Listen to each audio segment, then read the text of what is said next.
దేవుని నిత్య నిబంధన, అది దేవుని నిత్య నిబంధన.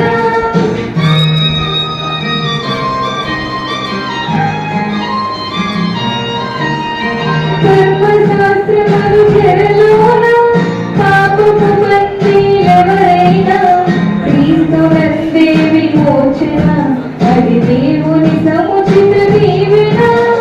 కాలగతులు తన వశమైన వారు మనసు పొందిన బడిన నిరంతర క్షమాపణ, అది దేవుని నిత్య నిబంధన.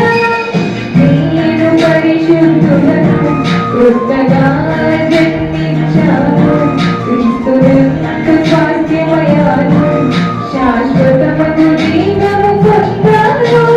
నేను పరిశుద్ధులను కొత్తగా జన్మించాను, క్రీస్తునందు స్వాస్థ్యమయ్యాను, శాశ్వతమగు జీవము పొందాను. సిలువలో తొలగిను నా పాపమనే పేదరిక, విలువనే పెంచెను నా యేసుక్రీస్తు త్యాగం.